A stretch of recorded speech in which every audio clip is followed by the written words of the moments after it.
Is the Nokia 2.3 worth buying? Well, in this video, we're going to find out.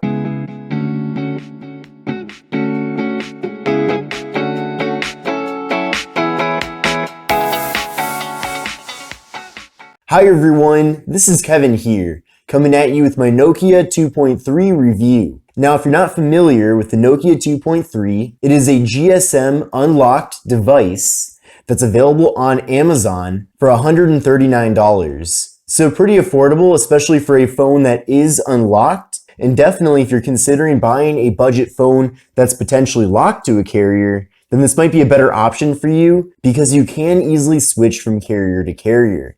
Now definitely take a look at the links in the video description to see the most up-to-date pricing for this device, because I'm sure over time the price will continue to go down. Now the phone features a large 6.2-inch display. The display is LCD and it is 720p, but it does look nice overall, and we're getting a PPI of 272. The aspect ratio on the phone is 19:9, so a narrower but taller form factor, and we're getting an 80.7 screen to body ratio. Now, like I mentioned, the display looks good. I think 720p is certainly adequate, especially for a phone in this price range, but it's not the brightest display out there ever. I have the brightness at 100% right now, and things look kind of bland and dull, but I suppose there have to be some compromises at this phone's budget price tag. Now up top here, we do have a notch for the front-facing camera, and the device features a 5-megapixel front-facing camera. Now stay tuned to later on in the video as I'll show you photo and video samples from the device. That's actually one of its strong points, so I'm really happy about that. Now the phone features 32 gigabytes of internal storage, with 18 of those 32 gigs being usable. The rest of it goes to the pre-installed applications and the operating system itself. But if that's not enough space for you, you can also put a micro SD card into the phone. Now there's no wireless charging with the Nokia 2.3. There's also no fingerprint sensor either, but you can use Face Unlock to unlock the phone. Now the device features a 13-megapixel main camera on the back. We also have a 2-megapixel depth sensing camera for portrait mode, and it is a real legit portrait mode, so it's not like a fake portrait mode where it just blurs around the corners of the picture. It's a real portrait mode that really does use that secondary camera. Now the device features portrait mode not only on the back, but also for the front camera as well, which is a great thing to see. I know that for me personally, I almost use portrait mode more often with the front-facing camera than I do for the camera on the back, and let me know if you're the same way. Now the device features 2 gigabytes of RAM and the MediaTek Helio A22 processor. So I do wish it did have at least 3 gigs of RAM, and the Helio A22 is actually not too bad. It is a lower-end Helio processor from MediaTek. In fact, one of the lowest-end Helio processors, but every phone that I've used with the Helio A22 seems to always perform decently well. For example, the ZTE Blade A7 Prime is a device that I've covered here on the channel in the past, and that phone features the same processor. But with that device, you are getting an extra gigabyte of RAM at 3 gigs. So I think this phone should have had 3 gigs of RAM instead of 2. But overall, navigating around the OS is nice and smooth, and same thing for going on to various applications and browsing the web as well. I think one of the good things though is that Nokia did optimize the software so that you can get decent performance, despite the processor and RAM not being quite the strongest out there. Now I did run an Antutu benchmark test with the phone, and I got an overall score of 74469. So not that great of a score overall, but like I said, I mean, it's a lower end phone at a affordable price tag, so you shouldn't expect to get flagship level performance, that's for sure. But considering that other devices, such as the Redmi Note 8 from Xiaomi, are not too much more expensive than this, but offer much better performance, you might want to think about whether or not this phone really is a good value. Now, video recording on the device maxes out at 1080p at 30 frames per second for both the front and rear cameras. So that's fine, totally acceptable. The phone features a beefy internal battery at 4,000 milliamp hours, and the software on here is Android 9 Pie, at least for now. Now this device runs Android 1, which is a variant of Android, which is meant to be a stock experience. And it certainly is a stock experience. I like having stock Android here in the phone. It's really the closest thing to getting a Pixel from Nokia, that's for sure. It's almost like this is a very low-end Pixel phone because you really are getting all stock Google applications on here. Of course, I added some of my own after the fact, but you're getting a nice, clean stock variant of Android with good software optimization as well. We do have a Google Assistant button on the left side of the device, so if you're a big fan of using that service, then just know that you do have easy access to it on the phone. Now, I wish more devices did feature Android One because I'm a big fan of it overall, but considering that the phone is still stuck on Android 9 Pie, despite running Android One, seems to defeat Android One's purpose. You can see even on the back of the box, it says Android 10 ready. Well, we're already in April of 2020, and the phone still doesn't have Android 10. And I understand with everything going on in the world, a lot of Nokia's workers are probably a bit disrupted and probably behind on the updates that they've been working on. And they did pledge that the Android 10 update for the device is supposed to come out in Q2 of 2020, which means that we could be getting the update any time from now. But what bothers me is that since the phone does feature Android One, you would think in theory, it would be getting the Android update, extremely fast, very quick. But that's really not the case here. We're in April of 2020. I'm still waiting for the update. So a little embarrassing there from Nokia. Now, on a positive note, I did recently update the phone and got the February 5th, 2020 security patch.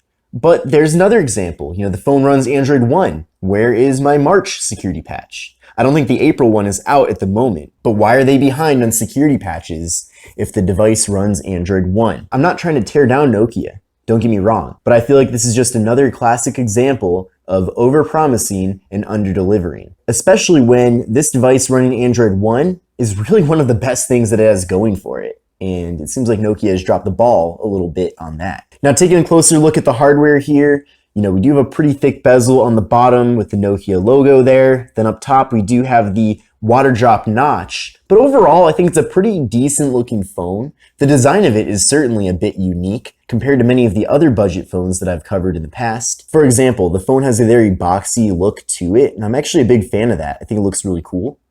But take a look at the left side of the phone. We have the slot for the micro SD card and SIM card. This phone is single SIM. We have the button for Google Assistant. Then on the right of the phone, we have the power button and volume button. Then on the top, we have the 3.5mm headphone jack.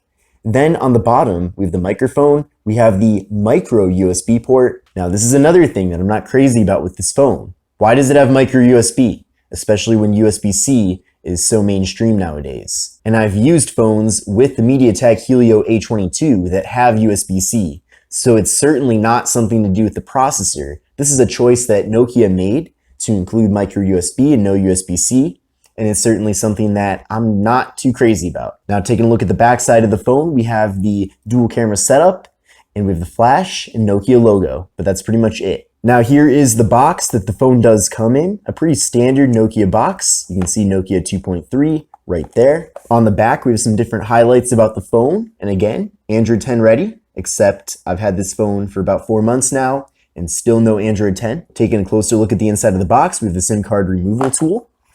We also have a wall adapter that's Nokia branded, and this is a 5-watt wall adapter. We also have the micro USB cable for charging and data transfer.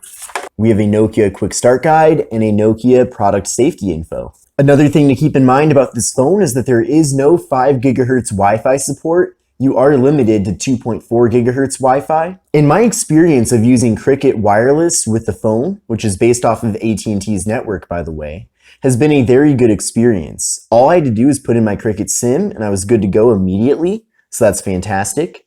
Hello? So calling works really well. By the way, here's a size comparison between the Nokia 2.3 and iPhone 11. So the Nokia 2.3 is about the same size as far as the displays go, but the physical size of the phone is bigger. I'll try sending a text right now. And that was nice and quick. So definitely if you're looking to use a carrier like Cricket Wireless, you're gonna have great compatibility with the Nokia 2.3. Now here's Instagram on the Nokia 2.3. So the performance here is actually quite smooth. You can zoom in smoothly as well, so that's great. And yeah, of course, nowhere near as smooth and as good as a flagship phone, for example, but considering the price tag of this phone, it does Instagram completely fine. We'll play a story here too, and you can see nice and smooth there as well. And then I'll swipe over and record a video. Hi everyone, this is Kevin here recording a video with the Nokia 2.3. Hi everyone, this is Kevin here recording a video. Good microphone quality as well. Now, photo and video quality from the Nokia 2.3 has definitely been a nice surprise. Now, the phone definitely takes photos that are adequate for its price, and definitely, this phone would be great to take on a trip with you, for example. Maybe you want to capture some memories. It's going to work completely fine. Of course, the quality is nowhere near as good as a flagship, but I wouldn't expect it to be either. Probably my favorite thing about the cameras on this device is that the portrait mode actually works very well. So typically with lower end phones like this, you don't get as good of a portrait mode, but this phone certainly does do a good job with that. But in general, I would give the cameras on here a thumbs up. I think they're completely acceptable for the price of the phone. So that's certainly something that the phone does indeed have going for it. But let's now check out some video samples. What's going on, everyone? This is Kevin here, coming at you with a test video with the Nokia 2.3. So let me know what you think of the video quality here. Looks like we do get autofocus in video mode, which is great. Let me know what you think of the microphone quality as well.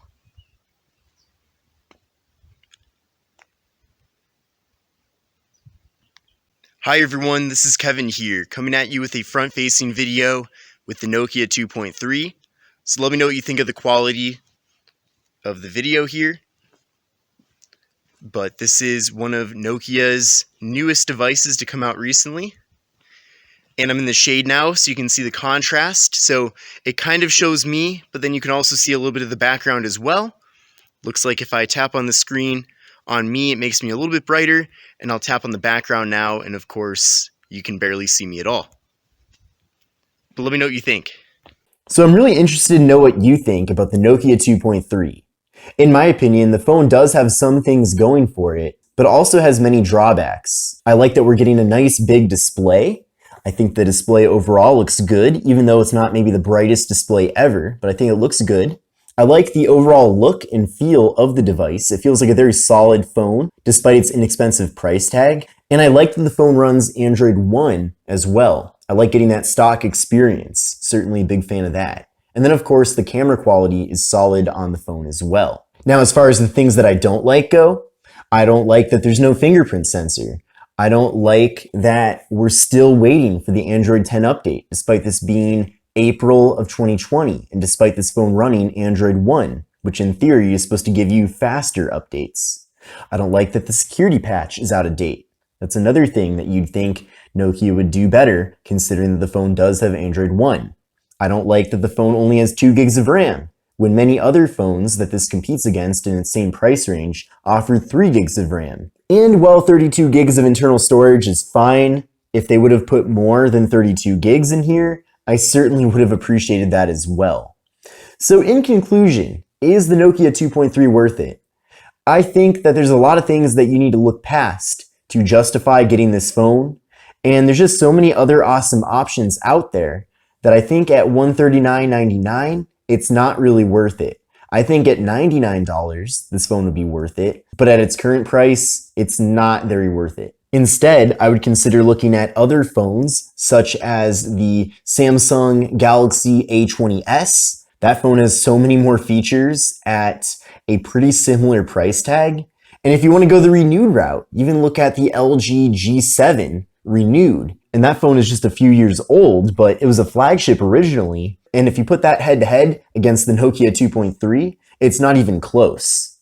So let me know what you think about the device. Overall, I think it's a decent quality phone. I am certainly very confident in the quality of the device. I just think feature-wise, there's not much here that's impressive, and it is lacking a lot of things that other phones in the same price range do have. Of course, Umidigi has so many phones in this price range that are way better than this as well, so that's worth considering too. But I hope you enjoyed this video and found it to be helpful. If you do own this phone and you're watching this video, certainly don't let me hurt your feelings or anything like that. I mean, it's still a solid device, and if you like it, I can see why. I'm just saying that compared to what else is out there, I don't think it's very competitive. But hopefully Nokia can do better in the future, and I'm definitely looking forward to it. But thanks for watching, everyone. This is Kevin here, and I will see you in the next video.